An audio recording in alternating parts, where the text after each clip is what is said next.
Obviously, representing Mississippi State, we have an unbelievable tradition that we're proud to uphold and represent here. We feel like Dan just said, we feel like we have a great fan base as well. And we felt like a year ago we were very, very close to putting a team on the field that could get to Omaha, and we feel like obviously that's been accomplished, but our kids want to accomplish a whole lot more. Every club that's in the World Series this year does it a little bit differently, and we do it really differently. We do it with our bullpen a little bit more than our starting pitching. We do it a little bit more with short game running and things of that nature, and a little bit less power, although, you know, Hunter Renfroe, 13th player taken overall in the draft, has as much power as any college player I've seen in a long time. But we feel like we have a nice recipe to be successful.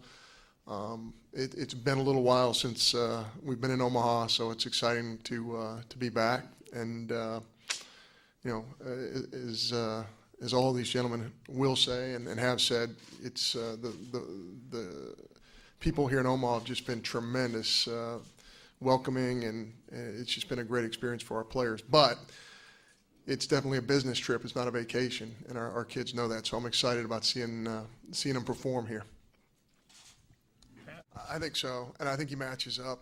He's our best matchup for Oregon State just because he can control the running game. He's very good at defending his position, and he's done. You know, he's been there, and at least for us, he's our most experienced guy. So we have a lot of faith in him, and know that he's looking forward to a great challenge against a really, really good Oregon State team.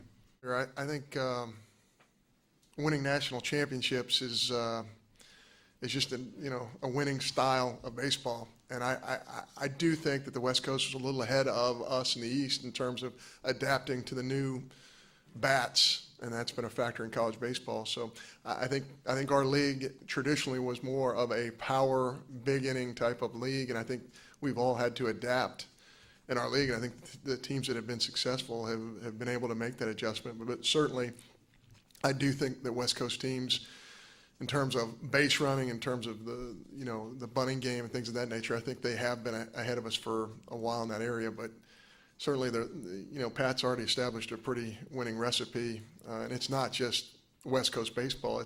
He has tremendous power in the middle. He's got speed. He's got tremendous pitching, and he's got a bullpen as well. So I think he's got all the ingredients, not just what's labeled traditionally as a West Coast type of college baseball team. What was it that keyed Hunter's kind of jump this year from last year? I think Hunter just really matured in a lot of ways. It's funny, our bus driver, Everett Kennard, who's a legend at Mississippi State and around the Southeastern Conference, I remember him coming up to me early in the season. He goes, "It's about doggone time. You've been telling me about this boy for 2 years, and he ain't done nothing. And now all of a sudden, he went out and had a great summer. He's grown up a little bit. He's matured, and he's become what we all thought he could do. I've said this many times, but when you see a kid out of high school who throws a ball 98 miles an hour and runs a 6.6 60 and hits balls over the lights and goes on and on and on and on, you kind of feel like a very bad coach if those things aren't happening on the field at the highest level. He has tremendous tools, he always has, but now he's become a baseball player, and he's been able to figure out the game at a higher level, and that's why he's the 13th pick overall, and he does some things every once in a while that our team just watches in amazement, but it's all to his credit. He's done a great job of just figuring out the game. Sometimes it takes 5 years, sometimes it takes 2 years, sometimes it takes 1 year. It took him a couple of years, and we're awfully glad that he made that adjustment. I don't think you can do that. I think kids have to experience that stuff for themselves. And I played in Rosenblatt just like Dan did, and I think it's their own experience. I think one of the things as a club that we've tried to do as a staff is to let our kids be a little bit more independent this year and do a little bit more of their own thing. And I've said this before. We're very fortunate. There are times to start where we play in front of 14,000 people. We played in regionals and super regionals, just like all these guys.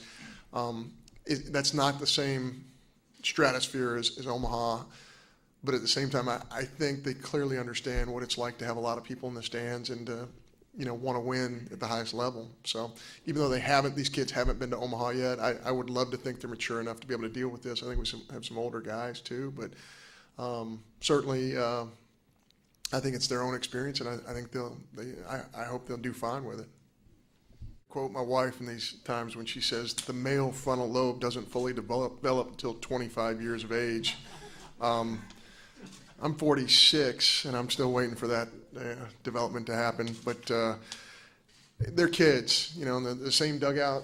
By the way, Citadel and Mississippi State were in the same World Series in '90, and the same kids that were in those dugouts are the same kids that are in the dugouts today. They're kids, and the only difference, I think, is Pat's right. They're bigger, stronger, and faster because the development has gotten better. But also, I think a huge difference is these.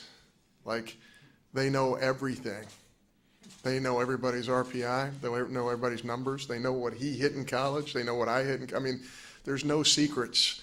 I think at one point when a coach said something, everybody said yes sir, and they shook their head. You better be right now, because everybody's gonna, they know. So I think that's one big difference. But I would agree with Pat. Kids are kids, and they're gonna have fun. They're gonna work at it, and the teams that end up in Omaha are the teams that that balance those two.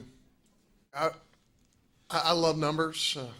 Dan was a math major. I was actually an English major, but I do like numbers in our sport. But I think our sport's so much different than professional baseball simply because we don't play the same teams over and over and over and over again. I think numbers do matter when you do that. When you play a team 3 times in your league and then you don't see them maybe until the conference tournament or conceivably in the College World Series or Super Regional, it just the numbers don't. They're not what you want them to be. But I think I got the same email you did about bunting. And I responded to that email by saying, we hit a whole lot of doubles this year because a third baseman was even with the bag expecting a bunt. And there's no statistical data to support that whatsoever. None.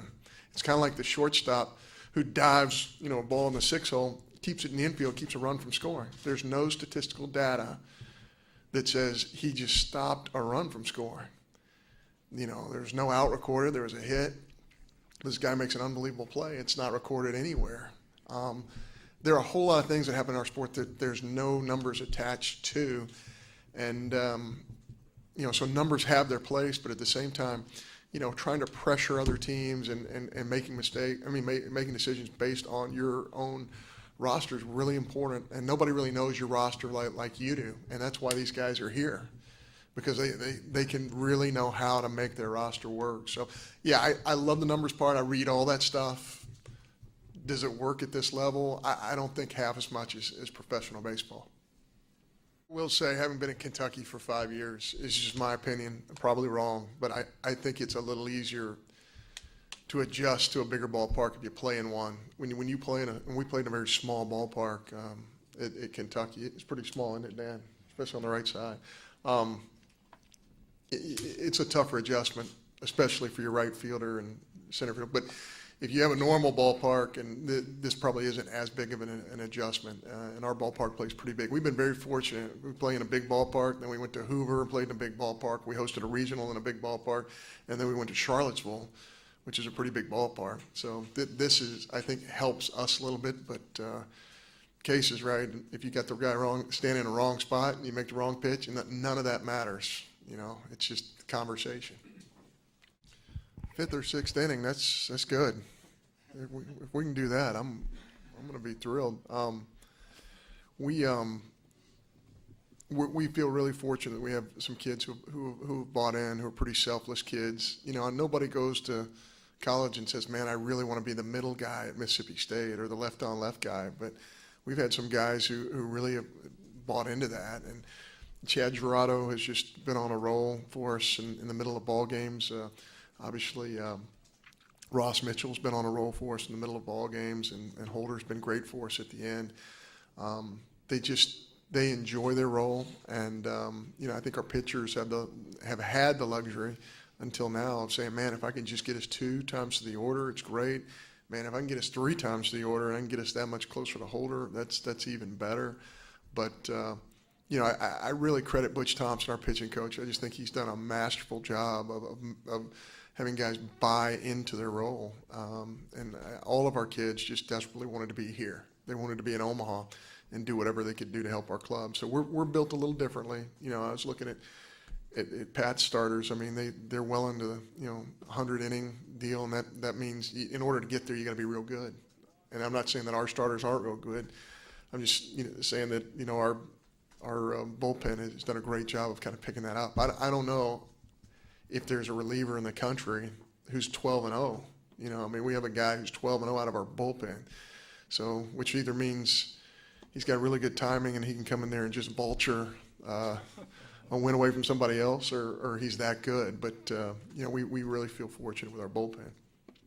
I feel like Gomer Pyle walking underneath the stadium here. It's like, wow, look at this room. They got this. They got the blue room for just hanging out, and then they got the locker room deal, and then they got the cage room. I mean, I'm from Starkville, Mississippi, right? I mean, this is really cool stuff. I think they've accomplished a lot. They've accomplished a lot for the fan, and they've also accomplished a lot for the players and the coaches. I think I just can't imagine how much planning went into this, because it's spectacular. So I'm just, we're just thrilled to be a part of it.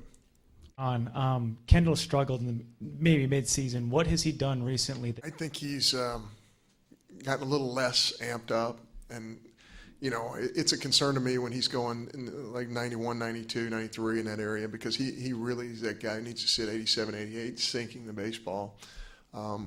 I think his command in the middle part of the season was just exceptional, and his command wasn't as good in the latter part of the season, but he's such a tremendous competitor.